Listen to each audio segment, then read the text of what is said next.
السلام علیکم جی، کیسے ہیں آپ سب؟ امید کرتا ہوں کہ بالکل خیریت سے ہوں گے۔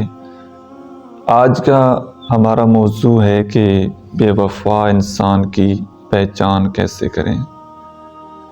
دیکھیں، ویسے تو کسی بھی انسان کو پرکھنے کے لیے، اس کو جاننے کے لیے، اس کا جو اصلی چہرہ ہوتا ہے وہ سامنے آتے آتے کئی دفعہ تو انسان کی زندگی گزر جاتی ہے، اس وقت اس آدمی کی اصلیت سامنے آتی ہے، یا کبھی کبھار زندگی میں کوئی ایسی خاص سچویشن بن جاتی ہے کہ اس وقت جا کر اس آدمی کی اصلیت کا پتہ لگتا ہے۔ جب ساتھ دینے کا وقت آتا ہے، جب مشکل گھڑی آتی ہے، جب کہہ لیجئے کہ گھاٹے کا سودا آتا ہے، تو وہاں پر جا کر پتہ لگتا ہے کہ اس بندے میں کتنی اس کی باتیں تھیں اور اس پر یہ کتنا عمل کر رہا ہے، کتنا ایکشن لے رہا ہے۔ تو وہ ایک زندگی کے خاص فیز آتا ہے، ہر انسان کی زندگی میں ایسا وقت آتا ہے کہ جب کہہ لیجئے کہ کھوٹا اور کھرے سب کی پہچان ہو جاتی ہے، اپنے پرائے سب کی پہچان ہو جاتی ہے۔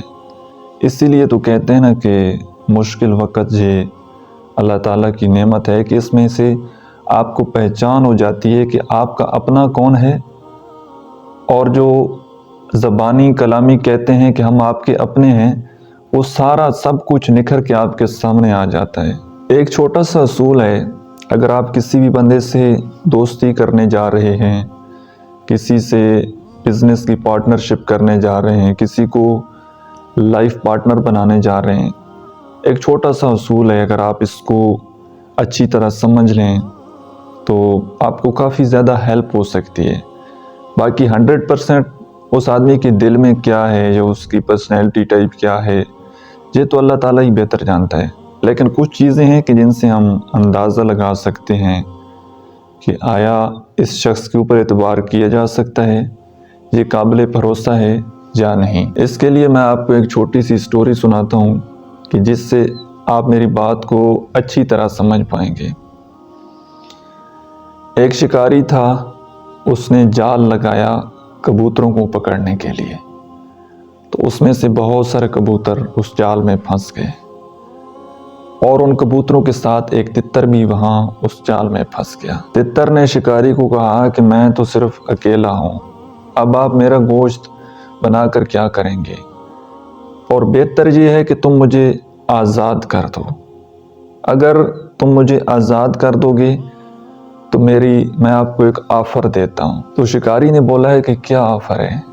تتر نے کہا ہے کہ جب تم مجھے آزاد کرو گے تو میں آزاد ہو کر بولوں گا اور میرے بہت سارے دوست اکٹھے ہو جائیں گے، ہمارا ایک پورا کنبہ اکٹھا ہو جائے گا، اور پھر تم ان سب پر اپنا جال بچھانا اور ان سب کو کنٹرول کر لینا، ان سب کا پھر تم شکار کرنا۔ تو شکاری نے اس تتر کو جواب دیا کہ پہلے تو میرا یہی خیال تھا کہ میں تمہیں آزاد کر دوں، لیکن اب میں تمہیں آزاد نہیں کروں گا، کیونکہ تم جتنے کم ظرف ہو، جتنے کمینے ہو، کہ صرف اپنی آزادی کے لیے تم اپنے سارے دوستوں کو اس جال میں پھنسانا چاہتے ہو، اپنے سارے دوستوں کی قربانی کروانا چاہتے ہو، صرف اپنی آزادی کے لیے۔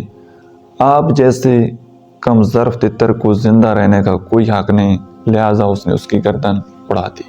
تو دیکھیں، کسی کی وفاداری کا اندازہ بھی یہاں سے لگایا جا سکتا ہے کہ اگر کسی بندے کا اپنے پیرنٹس کے ساتھ، اپنے والدین کے ساتھ اس کا ریلیشن شپ ٹھیک ہے، مطلب سٹرونگ ریلیشن شپ ہے، تو آپ کہہ سکتے ہیں کہ اس بندے پر اعتبار کیا جا سکتا ہے یا اس کا ہاتھ تھاما جا سکتا ہے۔ اس کے چانسز زیادہ ہیں کہ یہ بندہ بے وفائی نہیں کرے گا۔ لیکن جس بندے کا اپنے پیرنٹس کے ساتھ ریلیشن شپ ٹھیک نہیں ہے، تو اس پر تو آپ بالکل سٹیمپ لگا لیں کہ جو اپنے پیرنٹس کا نہیں ہے، جو آپ کی اپنی فیملی کا نہیں ہے، وہ آپ کا کیا ہوگا۔ مطلب پیرنٹس پالتے ہیں، جب بندہ چھوٹا ہوتا ہے پالتے پالتے جوان کرتا ہے، اور وہی جوان اولاد جب اپنے والدین کو کچھ نہ سمجھے، والدین کا احترام نہ کرے، والدین کی عزت نہ کرے، والدین کا خیال نہ رکھے، جو اپنوں کے ساتھ بے وفائی کرے۔ وہ ایک بڑی خوبصورت بات تھی کہ کچھ لوگ ہوتے ہیں کہ اپنوں کو ٹھکرا دیتے ہیں، اپنوں کو چھوڑ دیتے ہیں اور غیروں کے قدموں میں گر کر عزت مانگتے ہیں۔ تو یہی ایسے لوگوں کی مثال ہے کہ جو اپنوں کو چھوڑ دیتے ہیں، تو جو اپنے والدین کے ساتھ وفا نہیں کر سکتا، اس کی کیا گارنٹی ہے کہ وہ آپ کے ساتھ وفا کرے گا؟ وہ والدین جنہوں نے اس بچے کو پالا پوسا بڑا کیا، اتنے سال اس کی خدمت کی، سیوا کی، اس کی ساری فرمائشیں پوری کی، اور اب اگر وہ ان کے ساتھ بے وفائی کر رہا ہے تو زیادہ چانسز ہیں کہ وہ آپ کے ساتھ بھی بے وفائی کرے گا۔ تو ایسے بندے پر بھروسہ نہیں کیا جا سکتا، یا ایسے بندے پر بھروسہ کرتے وقت محتاط رہنا چاہیے، بالکل 100% اس کے اوپر ٹرسٹ نہیں کر لینا چاہیے کہ یہ بندہ ایماندار ہے یا یہ بندہ وفادار ہے۔ ایک اور بڑی خوبصورت بات ہے حضرت علی علیہ السلام کی۔ وہ فرماتے ہیں کہ اگر آپ نے کسی انسان کا ظرف دیکھنا ہو تو اس کو عزت دو، تو جو عزت دار ہوگا، جو اعلیٰ ظرف والا ہوگا، وہ خود سے بڑھ کر آپ کو عزت دے گا، لیکن جو کم ظرف ہوگا، کمینہ ہوگا، وہ اس عزت کو اپنا حق سمجھ لے گا۔ اور پھر فرماتے ہیں کہ اگر آپ نے کسی انسان کی فطرت دیکھنی ہو تو اس کو آزادی دو، اور اگر کسی کی خصلت دیکھنی ہو تو اس کے ساتھ کھانا کھاؤ، اور کسی کا خلوص دیکھنا ہو تو اس سے مشورہ لو، اور کسی کی نیت دیکھنی ہو تو اس کو قرض دو۔ باقی یہ زندگی میں ساتھ ساتھ چلتا رہتا ہے۔ آدمی جس طرح ہم نے سائیکل کو چلانا سیکھا، پہلے گرتے تھے، یا بچپن میں پہلے چلنا سیکھا پھر گرتے تھے، تو چلنا سیکھا پھر دوڑنے لگ گئے، اسی طرح جب بندہ کسی کے ساتھ ریلیشن شپ بناتا ہے، تعلقات بناتا ہے، وہاں سے آگے سے دھوکے ہوتے ہیں، بے وفائیاں ہوتی ہیں۔ تو اگر آدمی کا لرننگ ایٹیٹیوڈ ہو تو وہ بہت کچھ سیکھ سکتا ہے۔ وہ کہتے ہیں نا کہ زندگی کے سب سے مہنگے سبق ہمیشہ سستے لوگ دیتے ہیں، اور مومن ایک سوراخ سے 2 بار نہیں ڈسا جاتا۔ تو یہ پریکٹس کرتے کرتے ایک ٹائم آتا ہے کہ انسان کو پہچان ہو جاتی ہے، تجربے کرتے کرتے کہ کس پر اعتبار کرنا ہے، کس پر نہیں کرنا۔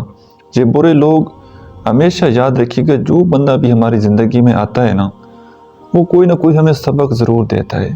کوئی محبت کرنا سکھا جاتا ہے، کوئی نفرت کرنا سکھا جاتا ہے، کوئی کیا سکھاتا ہے، کوئی کیا سکھاتا ہے۔ تو ہر انسان کا ہماری زندگی میں آنے کا کوئی ایک مقصد ہوتا ہے۔ بہت سارے لوگ ہمیں سمجھدار بنا دیتے ہیں۔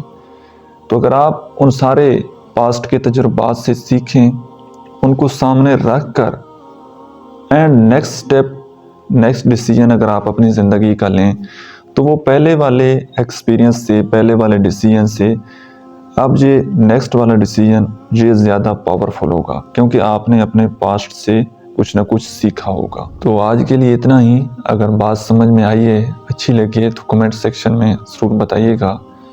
ملتے ہیں انشاءاللہ نیکسٹ ویڈیو میں، تب تک کے لیے اللہ حافظ۔